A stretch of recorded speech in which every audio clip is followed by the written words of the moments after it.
හරිම සුමුදුයි.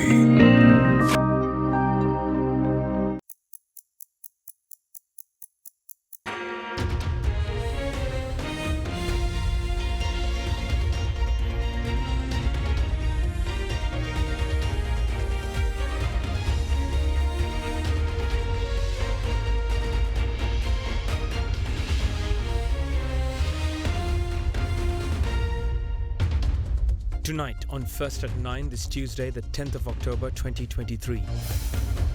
New beginnings. Medical students studying overseas now have access to practice domestically after a landmark cabinet decision. Debt disposal. Exim Bank of China confirmed preliminary discussions to dispose debt. Ocean Master. Sri Lanka committed to maintaining peace in the Indian Ocean by balancing conflicting superpowers. ඔබේ විශ්වාසය දෙනු සෙන්සුරයින් දැන් ළඟමැති ෆාමසියෙන් ලබාගත හැක. This is AdaDerana First at 9. Live from Studio 24 in Colombo. Good evening and a warm welcome to today's edition of your English news on AdaDerana First at 9. I'm Jonathan Benedict. Let's take a look at our news for the evening. President Ranil Wickremesinghe emphasized that Sri Lanka's path to economic prosperity hinges on two specific details: its geographical location and its human resources. Addressing the inauguration of the Sri Lanka Institute of Information Technology Kandy branch yesterday, President Wickremesinghe also outlined plans to modernize the country's university system with the establishment of new public and private universities. The newly established 7-story private University of Information Technology includes laboratories, conference halls, research labs and accommodation. Following the unveiling of the commemorative plaque, the President inaugurated the university and conducted an on-site tour, engaging with students to learn more about their educational endeavours. අද ලෝකේ තාක්ෂණ විප්ලවයක් ආරම්භ වෙලා තියෙනවා. ලෝකේ අනාගතයේ තියෙන්නේ තාක්ෂණය. තාක්ෂණය පදනම් කරගත්ත ආර්ථිකය එක්ක. එන අපේ අනාගතයෙන්ට තියෙන්න ඕනේ. අපි 77 අපේ අනාගතය ආරම්භ කරේ ඇඟලුම් කර්මාන්ත. අද ඇඟලුම් කර්මාන්තේ මීට වඩා අපිට ව්‍යාප්ත කරන්න බෑ. අපිට අනාගතයක් තියෙන්න ඕනේ. ඒ අනාගතය තමයි තාක්ෂණය පදනම් කරගත්ත කර්මාන්ත ක්‍රමය. තාක්ෂණය පදනම් කරගත්ත කෘෂි කර්ම ක්‍රමය. තාක්ෂණය පදනම් කරගත්ත සේවා ක්‍රමය. එතෙන්ටයි අපි ගමන් කරන්න බලාපොරොත්තු. මේ ණය ප්‍රතිවගත කිරීමෙන් පස්සේ ආණ්ඩුව ප්‍රකාශ කරන්න යන්නේ අපි ඉදිරි ගමන. පළමුවෙන්ම අපි සීග්‍රයෙන් වර්ධනය වෙන ආර්ථිකයක් ඇති කරන්න. ඉතා තරඟකාරී ආර්ථිකයක් ඇති කරන්න ඕනේ. ඒ වැඩ කටයුතු කරන්න අපි පළමුවෙන්ම තාක්ෂණය පදනම් කරගත්ත ආර්ථිකයක් ඇති කරන්න. දෙවනුව ඩිජිටල් ක්‍රමය පදනම් කරගත්ත ආර්ථිකයක් ඇති කරන්න. තුන්වෙනුව හරිත ආර්ථිකයක් ඇති කරන්න. අපිට ඒ දැනුම ඕනේ. අපේ විශ්වවිද්‍යාල වලින් පමණක් ඒක ලබා ගන්නට බෑ. විශ්වවිද්‍යාලවලට අමතරව අපිට තවත් තාක්ෂණ දැනුම තියෙන උපාධිධාරීන් ශිල්පීන් බිහි කරන්නට තියෙන. ඒ නිසා ඒ සඳහා අපේ තියෙන විශ්වවිද්‍යාල නවීකරණය කරන ගමන් අලුත් විශ්වවිද්‍යාල මේවා ආරම්භ කරන්නට යනවා. මේක ආණ්ඩුවේ නොනායකත්වයක් කරන්න පුළුවන්. ආණ්ඩුවේ සහයෝගය ඇතිවත් ඇති කරන්න පුළුවන්. අන්න එහෙම විශ්වවිද්‍යාල ආරම්භ කරන්නට දැන් බලන්න. අපි ඉංග්‍රීසියෙන් කිව්ව හැටියට ප්‍රධානම කණ්ඩායම බලාපොරොත්තු වෙන්නේ not for profit university. ලාභය ආපහු විශ්වවිද්‍යාලට ආයෝජනය කරන විශ්වවිද්‍යාල. ලාභය බෙදා හරින විශ්වවිද්‍යාලත් ඇති කරන්න කියලා. හොඳ විශ්වවිද්‍යාල තියෙනවා නම් ඒ විශ්වවිද්‍යාල ශිෂ්‍යයන්ට ආණ්ඩුවෙන් ඒ සඳහා සහනදායක මිලක පොලිය එක්ක ඇත්ත වශයෙන්ම ණය මුදල් ලබා දෙන්න. අද කැන්ඩි යුනිවර්සිටි ආරම්භ කරා. මේ වගේම තවත් රජයේ නෝන අංශ වලින් විශ්වවිද්‍යාල කීපයක් ආරම්භ කරන්නට යනවා. කුරුණෑගල පදනම් කරගත් එකක්, සීතාවක පදනම් කරගත් එකක්, තවත් එක විශ්වවිද්‍යාලයක්. ඒ තුනෙන් හැම එකටම අඩු ගානේ මණ්ඩප දෙකක් තියෙනවා. අන්න ඒවා තමයි අපි ආරම්භ කරන්න ඉන්නේ. මේ අවුරුද්ද තුලදී ඒ සැලසුම් අපි දැනුම් දෙනවා. මම ඉන්දියාවේ අගමැතිතුමා එක්ක සාකච්ඡා කරා. චෙනයි IIT Indian Institute of Technology චෙනයි. ඒ ආයතනයේ මණ්ඩපයක් මහනුවර ආරම්භ කරා. ඒක පස්සේ අපිට පුළුවන් වෙනම විශ්වවිද්‍යාලයක් කරන්න. ඒ වගේම ජාත්‍යන්තර කාලගුණ විපර්යාස විශ්වවිද්‍යාලයේ අපි ආරම්භ කරන්නට ඉන්නේ කොත්මලේ ස්කන්ස්කා ව්‍යාපාරයේ ඒ වැඩපොළ තිබුණ ස්ථානයේ. Now on to one of our headline stories. The Cabinet of Ministers has approved the appointment of a committee to make recommendations to amend the provisions of the medical ordinance to suit the country's current needs.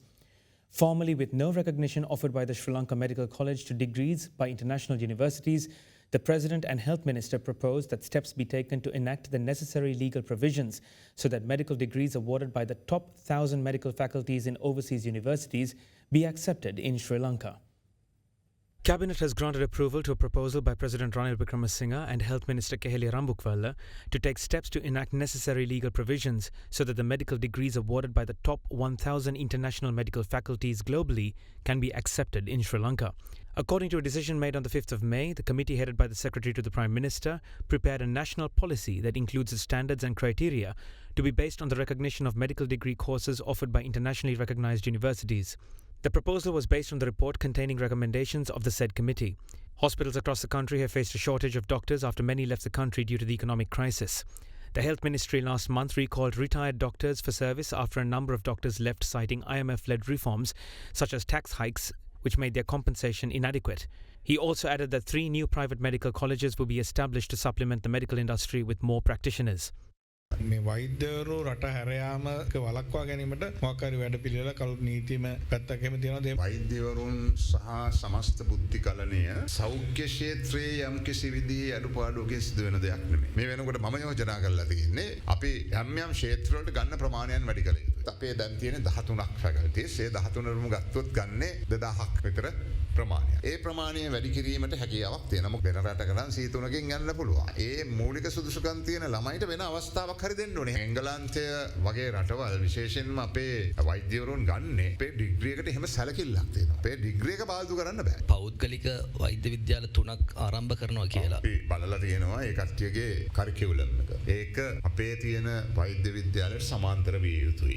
ඉන්න මහාචාර්යවරුන් සියලු දෙනාම අපේ ලංකාවේ medical faculties වල උපදේශකයන් කතිකාචාර්යවරුන් හැටියට කටයුතු කරපු අය. ඒකේ අවම සුදුසුකම් මේවටත් දාලා තියෙනවා. ලංකාවේ මේ පිළිගත් වෛද්‍ය විද්‍යා පීඨවල කටයුතු කරන ආකාරය ඒ ආකාරයෙන්ම හෝ ඊට එහා මට්ටමකට තියෙන්නට ඕනේ කියන නීති රීති ටික ගෙනල්ලා තියෙනවා. මම ඉල්ලීමක් කළා තියෙනවා පෞද්ගලිකව ඒ කට්ටියගේ 10% විතර ශිෂ්‍යත්ව ලබා දෙන්නයි කියලා. අල්ලේ කැලේ මේ වෙනකොට IT එකත් එක්ක එන එක අනිත් එක ලයිසියම් එකෙන් අනිත් එක gateway. The Cabinet of Ministers approved a proposal presented by the Minister of Tourism and Lands to advise the legal draftsman to prepare a bill based on the preliminary draft prepared for the establishment of a land commission. With that, let's take a look at other Cabinet decisions taken today. En route navigation facility charges regulations that were first imposed in 1981 for aircrafts flying through the Colombo Flight Information Region were revised, taking into account the policies of International Civil Aviation Organization and the current global trends earlier this year. The Cabinet of Ministers approved the proposal presented by the Minister of Ports, Shipping and Aviation to submit revised regulations of en route navigation facility charges that was published through the Extraordinary Gazette on the 16th of February in Parliament for approval.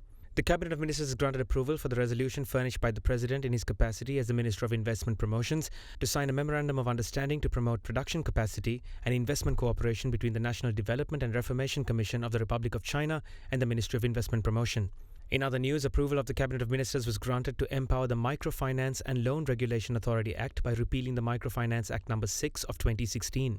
The clearance of the Attorney General has been granted for the relevant draft bill prepared by the legal draftsman. The Cabinet of Ministers has approved the resolution by the President in his capacity as the Minister of Finance to publish the draft bill in the Government Gazette notification and thereby table the same in Parliament for its concurrence. The approval of the Cabinet of Ministers has been granted for the resolution furnished by the President in his capacity as the Minister of Finance to publish the draft bills that was prepared in order to introduce a new act imposing provisions to establish the Secured Transactions Registration Authority in the Government Gazette notification and thereby table the same in Parliament for its concurrence. The act will come into effect by repealing the Secured Transactions Act No. 49 of 2009 while amending the following acts including Prescription Bill, Trust Receipts Bill, Mortgage Bill, Lease Financing Bill, Inland Trust Receipts Bill, Companies Bill and Document Registration Bill parallel to it. Minister of Foreign Affairs Ali Sabri says that permission has been granted to the controversial Chinese research ship Shiyan 6 to visit Sri Lanka. Appearing on the Derana 360 program yesterday, the minister said that the ship will be allowed to enter Sri Lanka after the 25th of November. China's scientific research vessel Shiyan 6 has now arrived in the Indian Ocean. Sri Lanka's National Aquatic Research Agency said that together with the University of Ruhuna, they will be working with the ship to conduct a water sample test for an oceanographic research. However, in August, despite the statement that the Ministry of Defence had given permission for the arrival of this research vessel to the island, on September 26th, Minister Ali Sabri denied granting any such permission. Indian media recently reported that a decision will be taken to allow the ship to enter the country during or after the President's visit to China this month. Meanwhile, during the 360 program held on Derana 24 yesterday. Minister Ali Sabri stated that the Chinese ship will be allowed to enter Sri Lanka after the 25th of November. ශ්‍රයන් 6 කියන නෞකාව එක October 25 එනවද එහෙම නැත්නම් එන්නේ නැද්ද? දැනට තියෙන තත්ත්වය අනුව අපි ඔවුන්ට කියලා තියෙන්නේ නොවැම්බර් මාසයේ එන්න කියලා තමයි. නොවැම්බර් 25න් පස්සේ අපිට දිගින් දිගටම ලංකාවේ කරුණු රාශියක් තියෙනවා. අවංකවම කතා කරොත් නොවැම්බර් දක්වා කල් යන්නේ රට අභ්‍යන්තරයේ තියෙන ජාත්‍යන්තර සමුළු නිසාද එහෙම නැත්නම් ඉන්දියාවේ බලපෑම නිසා? බලපෑම් තියෙනවා බලපෑම් නැහැ කියලා කියන්න බෑනේ. අපි සියලු දේවල් සලකා බලලා මහ බලවතුන්ගේ බලත් තරගයක් තියෙනවා. ඉතින් අපි වාසනාවකට අවාසනාවකට අපි කලාපේ ඉතාමත්ම වැදගත් මර්මස්ථානයක සිටින්නේ. ඒක තුලනය කර ගැනීම ඉතාමත්ම වැදගත්. The 25th meeting of the IORA committee's senior officials, chaired by Foreign Secretary Aruni Vijayawardena, was attended by officials of the Indian Ocean Rim Association. The two-day event was themed Strengthening Regional Architecture, Reinforcing Indian Ocean Identity, to reflect the country's understanding of the pivotal role played by the Indian Ocean in shaping the region's identity. Foreign Secretary Aruni Vijayawardena reiterated Sri Lanka's commitment to continue to work closely with all member states of IORA and other partners, including the dialogue partners, in a bid to achieve the objectives of IORA. Further recommendations were also made by the senior officials regarding the adoption of the Colombo Communique, which is the outcome to the 23rd Council of Ministers of IORA, which will be held on the 11th of October 2023 in Colombo. Meanwhile, UK's Foreign, Commonwealth and Development Minister for the Indo-Pacific region will highlight UK's support for the country's environmental work via collaborative programs which underpin biodiversity objectives and the Glasgow Pact.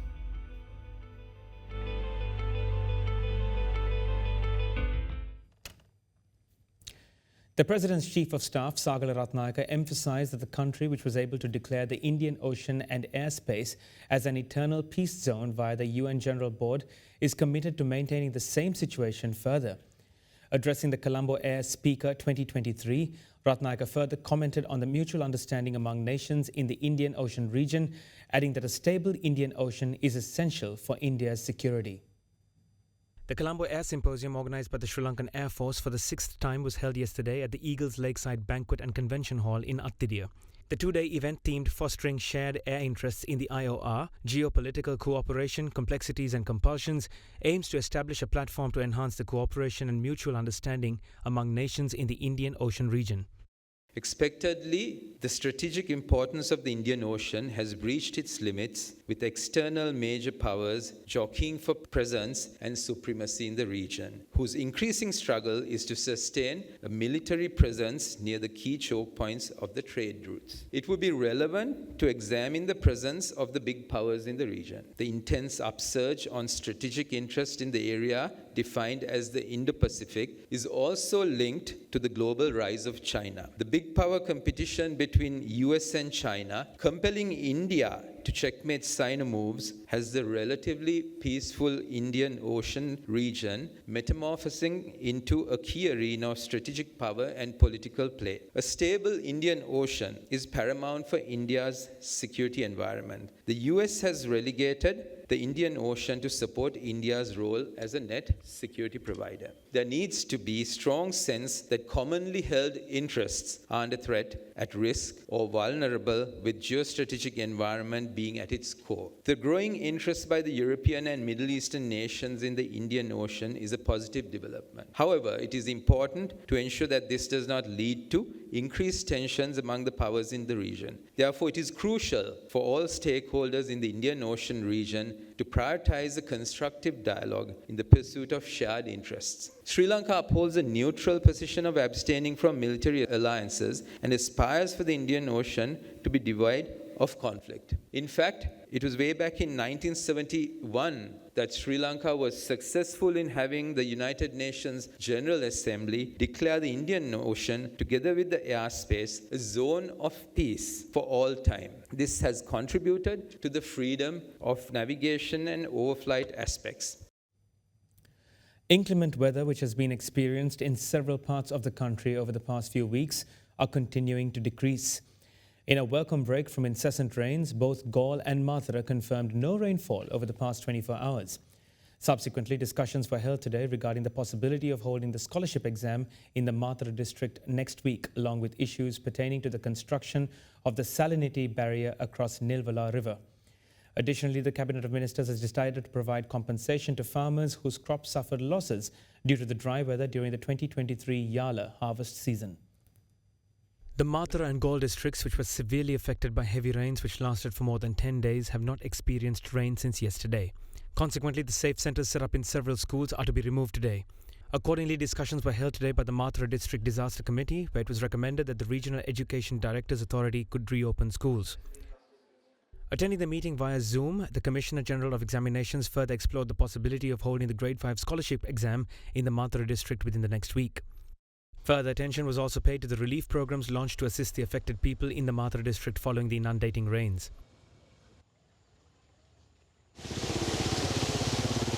In the meanwhile, a discussion was held regarding the floods experienced in the Mathura district and issues pertaining to the construction of the salinity barrier across Nilvala River. This has resulted in more citizens resuming normalcy and the numbers of those affected by the rains gradually decreasing. Despite the rain ceasing, however, the lowlands of the Galle-Wakwella area below the Gin River continue to remain inundated. Meanwhile, dry food items were also distributed to 250 families affected by floods in some parts of the Baddagama area by Minister Ramesh Patirana.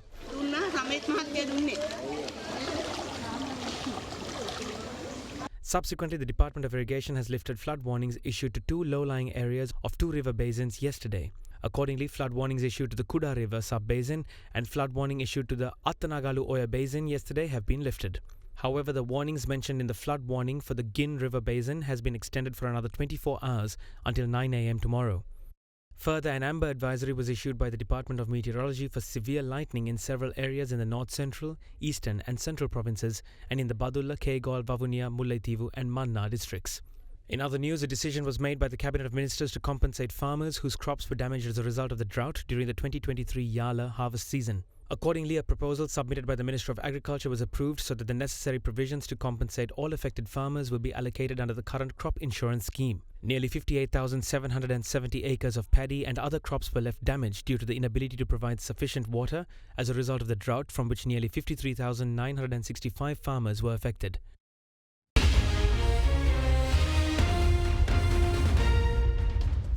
Welcome back. A temporarily suspended police inspector was gunned down by 2 unidentified gunmen in Karagoda last evening. He was one of 2 individuals who were shot at in a drive-by shooting. Meanwhile, in the Vavuniya police jurisdiction, 2 officials of the Vavuniya Madukanda Special Task Force were reported dead following an accident after a collision with a cow. With that, here's a look at more news across the island in brief. On the Karagoda-Galle Colombo Main Road last evening, 2 unidentified gunmen who arrived on a motorcycle opened fire at another 2 individuals on a motorcycle and fled the scene. Accordingly, the injured individuals were admitted to the Karapitiya Teaching Hospital, where one of them was identified as a temporarily suspended police inspector attached to the Alpitiya Crime Investigation Department, who was pronounced dead upon admission to the hospital. Further investigations into the matter are being executed by the Rathgama police station.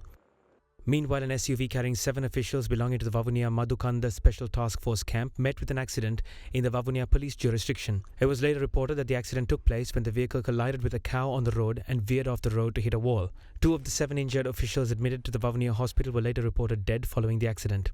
Meanwhile, a police constable inspecting vehicles near the Puriya junction on the Colombo-Kurunagala road in the Polgahavala police area was hit by a tipper truck travelling to Kaduvela. The severely injured constable was reported dead upon admission to the Kurunagala hospital. The 45-year-old victim was identified as a resident of the Polgahavala area. In the Millania area, a person was reported dead after 2 motorcycles collided with each other. The 53-year-old deceased was identified as a resident of the Haltota area. In other news, 2 people were injured and admitted to the Puttalam Base Hospital following an accident which occurred yesterday when a CTB bus and a van collided on the Puttalam-Kurunagala road. The critically injured was later transferred to the Colombo National Hospital.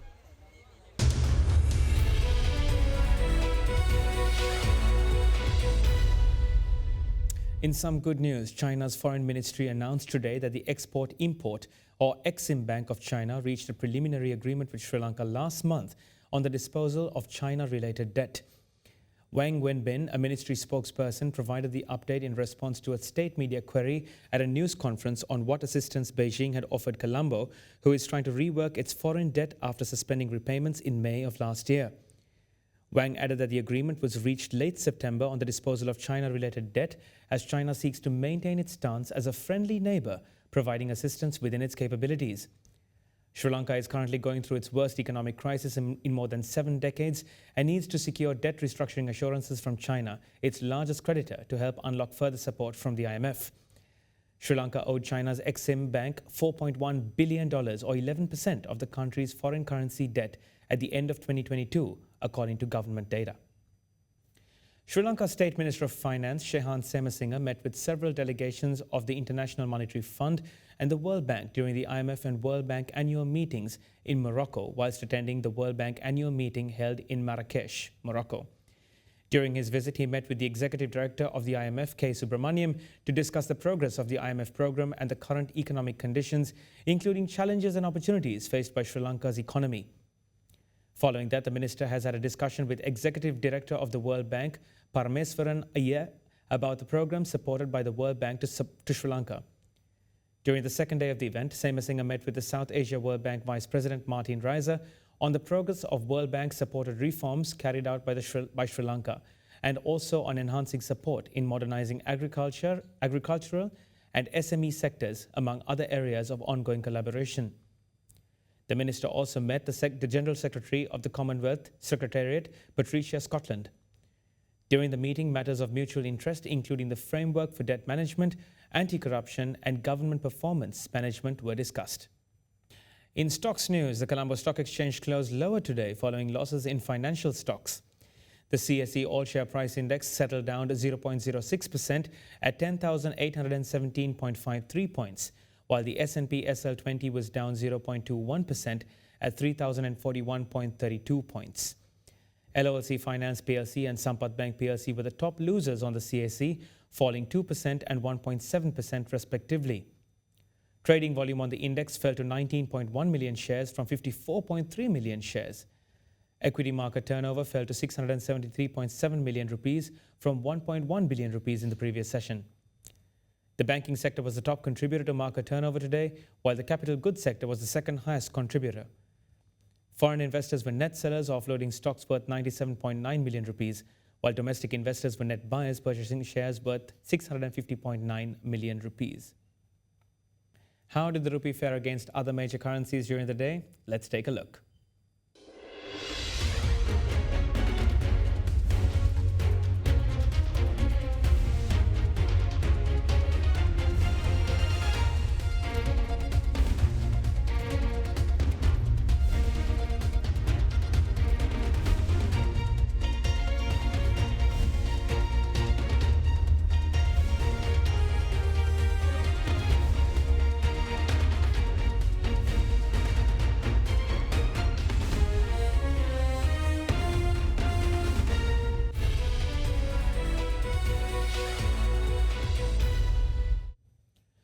The Colombo Stock Exchange announced the integration of the TradingView technical charts, which facilitates advanced charting via the MyCSE portal with effect from the 6th of October 2023.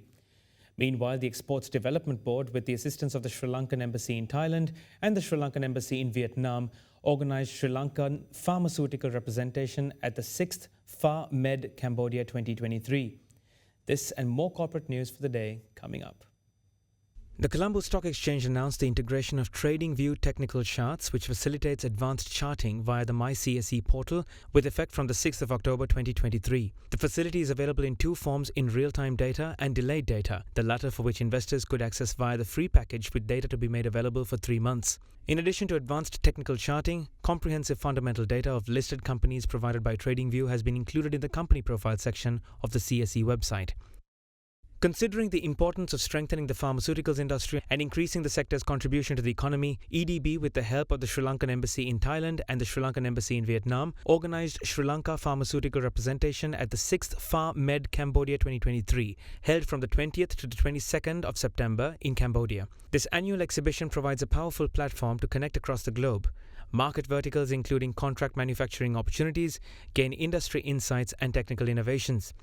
In other news, the Sri Lanka Retailers Association announced its upcoming role as the host nation for the Federation of Asia-Pacific Retailers Association Head of Delegations meeting, scheduled to take place at the Cinnamon Grand Colombo from the 18th to the 20th of October 2023. The primary aim of the Sri Lanka Retailers Association is to unite the resources of the organized retail industry on a shared platform to foster growth, innovation and international outreach.